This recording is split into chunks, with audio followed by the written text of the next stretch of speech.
misalkan. Nah, maka branding Anda itu akan terbentuk, ya, akan terbentuk citra ya. Ketika ada masalah gizi pada pasien diabetes, langsung rekan sejawat itu akan teringat kepada Anda. Dan dari situlah mulai timbul jejaring ya, mulai timbul jejaring. Oleh karenanya sekarang bermedia sosial dan aktif di dunia maya itu adalah hal yang wajib. Oke, nah yang terakhir, closingnya, ini casingnya harus benar-benar bagus, adalah kewenangan sesuai dengan profesi Anda masing-masing. Jangan sekali-sekali kita itu bergerak di luar kewenangan, karena ini merupakan efek atau konsekuensi ya dari trennya media sosial ya. Kalau kita berbuat bagus cepat viral, demikian pula sebaliknya. Kalau kita melakukan hal yang sedikit bermasalah, itu akan cepat viral juga. Nah, saya kebetulan juga di Persatuan Perawat Nasional Indonesia PPNI Kota Malang bersama pemateri yang pertama tadi, kita pernah menjumpai ya rekan-rekan itu yang memang sempat ya melakukan tindakan di luar kewenangan, bahkan sempat viral di kalangan profesi lain ya, sempat akan diproses ke meja hijau. Nah, itu hal-hal yang harus kita hindari teman-teman. Jadi kita memang harus percaya diri dan yakin bisa berdiri di atas kaki sendiri, yaitu kewenangan profesi masing-masing. Gitu ya. Oke. Nah, ini adalah impact ya. Semoga yang di rumah bisa melihat ya. Yang saya tampilkan di layar ini adalah surat konsultasi. Nah, gitu ya. Surat konsultasi artinya kita kalau ketemu kasus yang butuh intervensi di luar kewenangan, itu kan kita konsul kepada yang punya kewenangan. Nah, kami di Pediscare Malang ini terbiasa. Ketika ada pasien-pasien membutuhkan intervensi medis, kita langsung konsul ke dokter. Jadi kita tidak melakukan sendiri, meskipun kita tahu ya solusinya, tapi kita selalu konsul ke dokter. Nah, efek dari situ apa? Ternyata profesi lain yang kita konsuli itu timbul respect kepada kita, respect secara profesional dan secara personal itu ada trust. Nah, yang Anda lihat di slide adalah lembar konsul yang kami dapat dari profesi dokter. Ya, jadi sebaliknya ketika kita konsul ke dokter, next time dokter-dokter ini trust kepada kita dan konsul ke kita. Ya, mitra kita banyak ya, mulai dari dokter umum, spesialis bahkan sampai prof. Itu kalau ada luka kolaborasi dengan kita. Kita pun sebaliknya butuh intervensi medis, konsul ke dokter. Nah, ini akan menjadi satu hal yang positif bagi setiap profesi kesehatan. Saya rasa ya, kita akan punya suatu momentum ya untuk mengibarkan lah bendera profesi kita di antara tim multidisiplin yang lain. Timbul kesetaraan dan kesejawatan di situ. Nah, sehingga kita perlu lihat ya, entrepreneurship itu menjadi satu hal yang kunci. Dan sebenarnya yang dimaksud entrepreneurship itu menyelesaikan suatu problem. Nah, itu kata kunci untuk memahami esensi dari kewirausahaan. Oke? Menyelesaikan suatu problem. Jadi problem solving approach yang kita gunakan. Nah, kalau kita lihat dari sudut pandang ekonomi ya, yang namanya entrepreneurship itu adalah kemampuan ya, capacity and willingness atau kemauan. Ya, ada dua kunci. Kemampuan dan kemauan untuk apa? Untuk mengelola suatu unit usaha berikut dengan segala resikonya. Nah, ya tadi Pak Bagum sempat nyinggung resiko. Ternyata cocok ya. Jadi kata resiko sendiri itu sudah masuk dalam definisi kewirausahaan. Nah, jadi Anda kalau mau jadi pengusaha yang sukses nggak boleh takut bermain dengan resiko ya. Suka main aman itu harus kita sedikit rubah ya paradigmanya. Tapi kita tidak takut dengan resiko. Yang penting kita punya strategi untuk mengantisipasi. Nah, tujuannya untuk apa? To make a profit. Oke, mencapai keuntungan. Nah, di era sekarang ini yang namanya profit itu banyak bentuknya, teman-teman ya. Jadi kita tidak cuma mengaca pada profit materi, uang, kekayaan, enggak ya. Tapi ada profit itu ketika kita dari segi kemanusiaan, ya, membantu pasien yang sudah tervonis amputasi bisa sembuh, itu sudah profit yang luar biasa. Belum lagi kalau kita memberikan nuansa ibadah dalam usaha kita, wah, itu sudah profit yang tidak bisa dibandingkan dengan apapun ya nilainya. Oke, ada banyak definisi Anda bisa lihat di website ya, di materi. Nah, sekarang kenapa kita harus berwirausaha? Ada banyak sekali alasan ya. Menciptakan lapangan kerja, jelas. Saya rasa ini problem di semua profesi saat ini.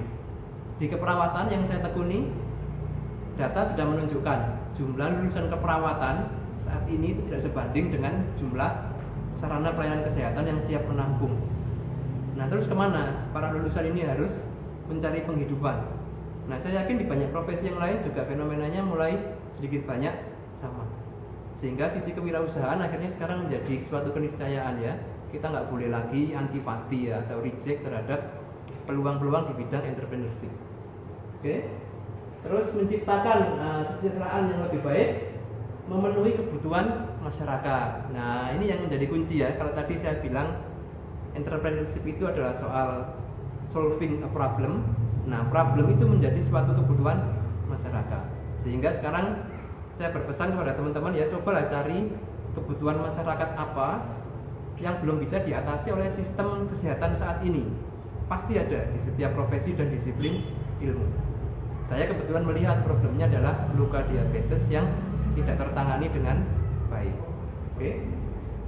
Nah, ada juga orang berwirausaha itu memang karena aktualisasi diri, artinya apa? Minat pengembangan diri, ya. Intuisi sudah ada dalam gennya. Ini memang berwirausaha ya. Mungkin Anda ketemu teman Anda ya yang sejak kuliah itu getol sekali jualan gitu ya. Sambil kuliah jualan kue, jualan pulsa, apapun yang dijual, apapun yang dipegang dijual gitu ya. Kalau perlu teman dijual. Nah, gitu. Contoh orang-orang dengan bakat wirausaha. Nah, intinya kewirausahaan itu adalah about doing and making. Berbuat, berkreasi, tidak cuma ngomong, tidak hanya sekedar tahu. Ya. Banyak orang di luar sana itu yang tahu kewirausahaan, ikut pelatihan, tapi mereka nggak doing, nggak making, ya nggak akan menghasilkan something. Sehingga kalau Anda memang ingin menekuni bidang kewirausahaan, maka Anda harus tipe worker, siap terjun ke lapangan dan beraksi. Bukan cuma gembor-gembor ya, ngomong doang, banyak konsep, banyak ide, tapi ketika eksekusi malas, itu nggak bisa. Ya, Anda harus ikut berkeringat bersama dengan tim. Nah, ini saya sempat googling ya sebelum kegiatan tadi ya, beberapa contoh fenomena real yang ada di lapangan nih. Ini keperawatan nih, keperawatan per tahun itu memproduksi sekitar 24 sampai 25 ribu lulusan per tahun. Bayangkan. Apakah semua bisa terserap? Tidak. Saya lihat di websitenya Badan Kepegawaian Nasional, ternyata di 6 bulan pertama setelah lulus itu hanya sekitar 10% lulusan keperawatan itu bekerja sesuai minatnya. 6 bulan pertama. 1 tahun pertama angkanya sedikit naik menjadi 22%. Tapi masih minoritas. Oke? Terus untuk yang teman-teman yang bergerak di bidang kebidanan misalkan, saya lihat di sumbernya Kemenkes ya, mayoritas puskesmas dan rumah sakit itu sudah kelebihan jumlah bidan. Nah, itu contoh ya, bagaimana kita itu pola pikirnya harus bergeser dari pencari kerja menjadi pencipta lapangan kerja. Karena kalau kita masih mengikuti mindset lama ya, seperti orang tua kita dulu, peluangnya itu ada tapi persaingan sangat ketat, sehingga kansnya pun terus mengecil. Nah, sementara di satu sisi ada potensi kewirausahaan yang besar, sayangnya belum banyak diminati oleh para lulusan kesehatan. Oke? Nah, solusinya terus apa? Nah, solusinya ini yang harus dirubah adalah pola pikir, mindset kita ya, core of the core problemnya. Kita harus mengembangkan pola pikir yang tidak lagi terkungkung sempit seperti ini. Lulus harus PNS, kalau nggak di rumah sakit puskesmas. Nah, itu ya boleh dicoba kan, tetapi ada alternatif lain ya. Tetap yang awal ini nggak bisa ditinggalkan, is okay. Tapi itu jangan sampai jadi satu-satunya opsi. Ya, apalagi kalau kita terjebak dalam lingkaran tenaga kerja sukarela sampai bertahun-tahun, ini saya rasa bukan menjadi suatu pilihan untuk era sekarang. Nah, berubah pola mindset kita, pola pikir menjadi pola pikir yang global, luas, berwarna ya, artinya terbuka terhadap berbagai kemungkinan, tidak reject terhadap peluang-peluang yang nampak ya, meskipun itu terlihat nggak menarik awalnya. Oke, jadi kita sebagai tenaga kesehatan ya tetap bisa mengembangkan bisnis dan wirausaha melalui skill atau kemampuan sesuai bidang keilmuan kita. Nah, kapan sebaiknya mulai? Nah, adalah ketika kita melihat nih, ketika kita ketemu suatu problem dan ketemu solusi yang bisa dijual serta prospeknya nampak menjanjikan ke depan. Nah, itu adalah saat yang pas bagi kita untuk memulai. Jangan menunda-nunda lagi. Oke. Banyak orang melihat problem itu sebagai suatu masalah yang hanya menimbulkan beban. Padahal di balik masalah itu seringkali tersimpan banyak peluang. Sebagai contoh begini, saya melihat banyak orang ketika dirawat di rumah sakit itu tidak merasa nyaman, tidak betah. Entah karena ruangannya, entah karena suasananya, entah karena gestur petugasnya ya. Nah, itu suatu problem. Maka untuk mengubah menjadi suatu peluang bagaimana? Kita convert, kita lakukan yang sebaliknya di tempat praktek kita. Kita bikin tempat praktek yang nyaman. Kita bikin SOP komunikasi dengan pasien yang bagus sehingga pasien itu merasa betah. Seperti itu ya. Akhirnya apa yang terjadi? Pasien puas dengan pelayanan kita dan terjadi repeat buying. Artinya pembelian berulang ya, orang yang sudah kita rawat datang lagi atau bahkan datangnya itu bawa teman. Nah, seperti itu ya. Akhirnya menjadi suatu peluang yang awalnya itu kita lihat sebagai problem.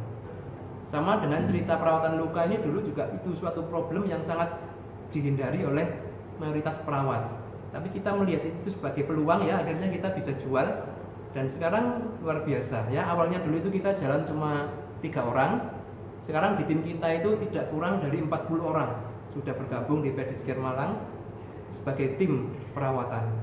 Ya, dan semua sudah mencapai alhamdulillah taraf hidup yang baik. Nah, sehingga kalau ada masalah teman-teman ya, jangan menghindar, tapi justru Anda dekati. Ada masalah, Anda pelajari, Anda kaji. Terus temukan alternatif solusi. Dan nanti dari alternatif ini kita bahasa Jawanya itu kita petani ya, kira-kira solusi mana yang bisa kita jual. Nah, nanti dari situ Anda akan ketemu serunya ya. Nah, siapa saja yang bisa menjadi wirausahawan? Intinya semua orang bisa. Ya, semua orang bisa menjadi wirausahawan. Yang penting Anda punya 3 karakteristik utama seorang entrepreneur, yaitu kreatif, berani mengambil risiko, dan seorang pekerja keras. Kreatif artinya kita mengembangkan pola pikir yang solutif terhadap masalah, tidak mengikuti alur yang mainstream ya, kita melihat fenomena dari sudut pandang yang berbeda. Oke, terus yang kedua kita berani mengambil resiko. Resiko akan selalu ada ya, sehingga kita penting untuk belajar bagaimana mengantisipasi resiko sehingga dia biar tidak terjadi. Tidak ada satupun ya peluang usaha itu yang tidak mengandung resiko di dalamnya. Oke, dan yang ketiga adalah bekerja keras. Nah, ini ya, entrepreneurship itu tidak ada yang males-malesan, teman-teman ya. Angin-anginan. Nah, itu suatu problem yang kita harus rubah ya, terutama di era milenial ini orang cenderung santai ya, itu harus kita rubah. Oke, karakteristik yang 3 ini bisa kita tumbuhkan melalui interaksi kita dengan lingkungan. Nah, itu ya, kalau Anda merasa belum dapat nih spirit entrepreneurship-nya, boleh kita bergabung di komunitas wirausaha ya. Dari situ nanti kita akan dapat inspirasi, dapat motivasi, frekuensinya itu terjaga. Oke?